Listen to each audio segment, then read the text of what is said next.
Good evening and welcome to a special Beit Shemesh episode of Integrated Rebellion Techniques, a special Erev Hanukkah learning. We had an early Hanukkah this year. We have Hanukkah Savayis by the Holy Klein family. And so this learning is in honor of their holy home and the beautiful light that they're shining in their place in their abode in the house of the rising sun. And this learning, please, we're asking that they be in merit of this learning. Hashem should send speedy healing to Chaya Bat Bea and others who need healing. Anyone else want to mention people? Pegels and Porra and Bella, and the Schultz and Esther, the children. And was it not in Bella for a quick and easy shidduch? Yisrael Merva.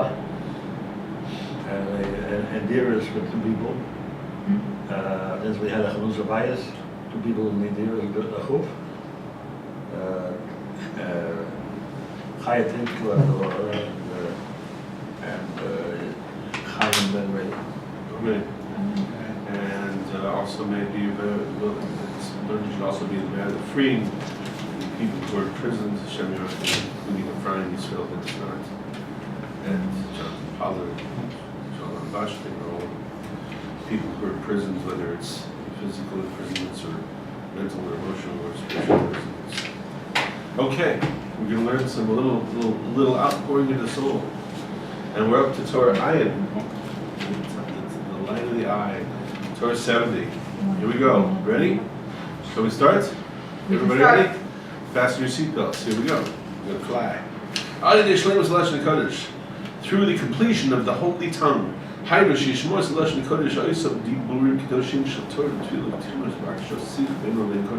meaning to be careful to speak words of holiness, the whole words of the holy tongue, which are speaking of Torah and prayer, words of Torah, words of prayer, words of supplication and request and conversation between one and his Creator.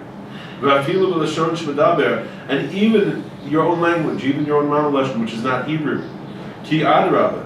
Because you would have thought, no, that when we're talking about shleimus, Lashon HaKodesh, when we're talking about completing the holy tongue, you would have thought we're talking about words of specifically in Hebrew. He says ke'adrav. It's really the other way. It's exactly the opposite way he thought. When you're having a conversation, you're with Hashem in the language that you're in a conversation where you're talking to Hashem as if He's your closest friend. You actually specifically, you davka have to speak in the language you're accustomed to.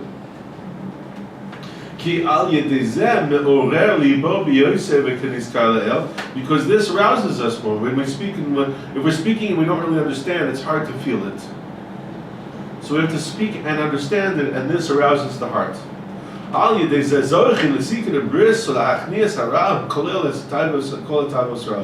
And through this, speaking to Hashem in your own language, which is an aspect of completing Lashon HaKodesh, because what happens is that all the holy sparks that are found in every language, because Hashem is everywhere, and even in the non-Jewish languages, there's still Hashem in there. Otherwise, the language couldn't exist. So when we speak words of Torah, when we speak words of prayer, when we speak words of supplication and conversation in our own language, we're actually raising up the holy sparks from that language into its place within the root, which is all the languages are rooted in Hebrew. And so that's called completion of Lashon HaKodesh.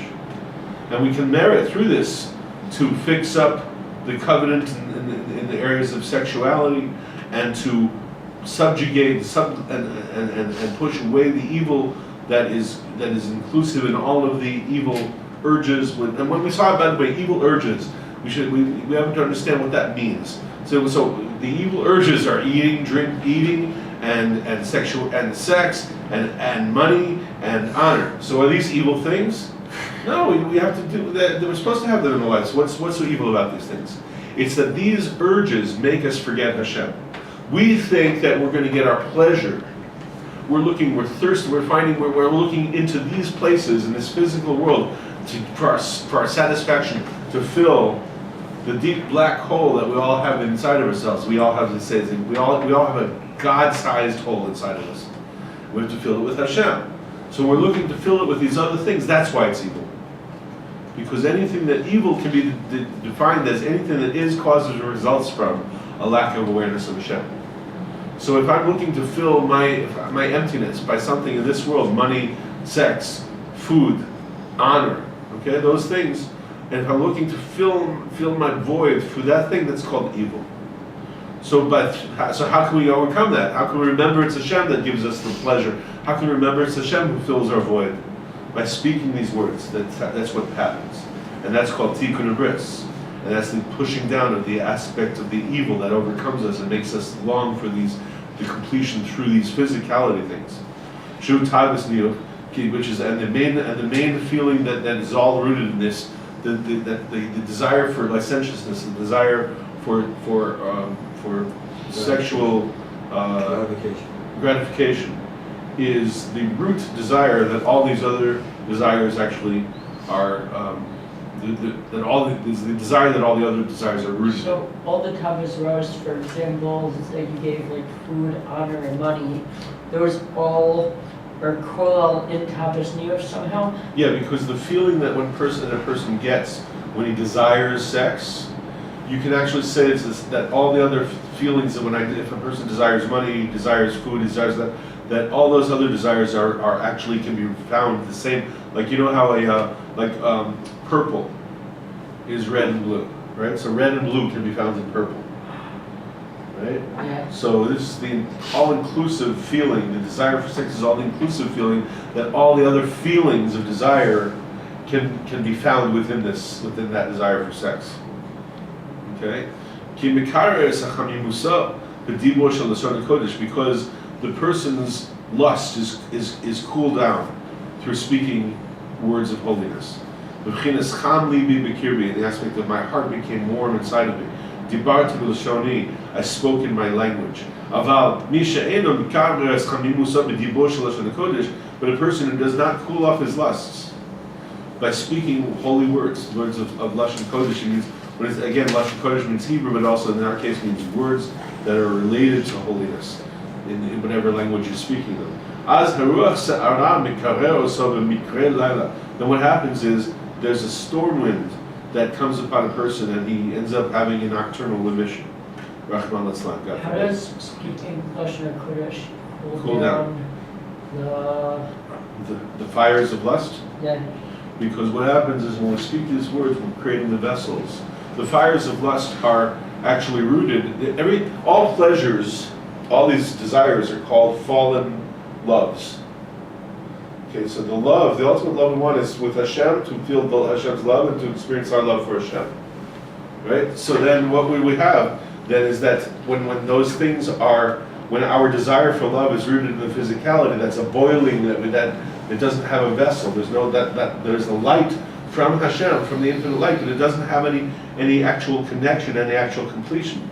So when you're speaking these words, they actually create the vessels to receive the light. And once that light has a vessel, then it's not boiling because what's happening, that desire, what happens when we have a desire is we're experiencing a level of light that that needs a direction. It has to move. So we will look to have that fulfilled through one of these physical desires, right? That's what the desire is to experience the movement of light and our experience of light which feels pleasurable to us. However, when we speak holy words, we create vessels for that light, and that light now has a place to settle in, like water when water fills into the crevices and the landscape. If you have a flood of water, it settles in. So the light settles into the vessels created by the holy words, and that cools it down. Does that make sense? Does that understand that? And similarly, the opposite. When a person makes a fixing of his sexual covenant, and that will cause also a rectification and a completion of holy language. So when a person resists the urge for sexuality, when a person focuses one's thoughts and they don't let their eyes see erva, they don't let themselves see or think about anything that has to do with lack of modesty and physicality and any type of sexuality. When a person guards all that, then they're going to find that their language ability and their ability to pray is greatly enhanced. They're interdependent. And through this of tikkun bris and shleimus lashon kodesh, of fixing the bris and completing in the holy language, a person merits to purify his face. Shu panav mi'irois kol kach, that his face illuminates so much. Ad shiuchal kol echad lirois et atzmo b'panav shel zeh ha'ish, that his face is illuminating so much it's like a mirror, and that the light is so pure. So when a person's light is so pure in their face, what's happening is going on is like this: is that person becomes an absolute manifestation of the light of Hashem, and that's an egoless thing. And that person, when a person has an ego, has let go of his ego, then therefore the other people will be able to see themselves because they're manifesting, because that's Hashem is creating each person. And when a person has a sense of themselves, then that's what they want to see. So the person whose face is so purified from his own rectification, that each person can see himself reflected in that face. It's just like a mirror. And before he makes this fixing, his face is sunken into darkness. And then V'yashuv b'tshuva shleima l'Hashem, and Hashem Yisbarach, and he returns in complete returning, a complete return of awareness of Hashem's presence and actions according to Hashem's will. Afilu below tochacha v'lo musar.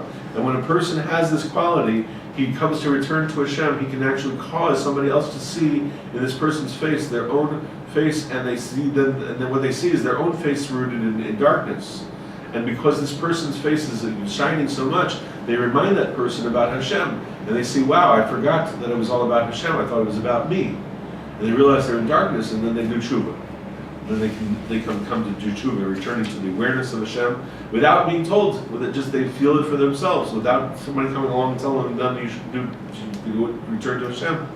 And v'rak al yedei ha'habata b'fanav levad. So again, what we're saying is this: the person who does who speaks holy words all the time, guards himself to do this, or the person who is rectifying his bris and has rectified the covenants of sexuality with Hashem, that person will merit to have a face that is so purified that each person can see in that person's face his own reflection, and when he sees his reflection, he sees his own face is darkened because he's not connected to that same light, and that person will understand spontaneously that he needs to do tshuva without being told.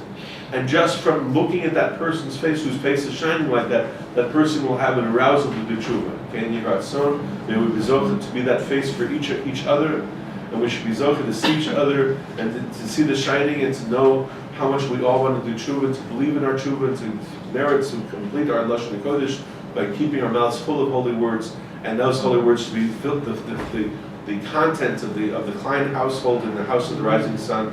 And it should be zocheh to see that from one level to the other, the words become more and more refined, more and more consciousness, and that their faces are shining so that everybody comes in their house to motivate to do tshuva shleima. Amen.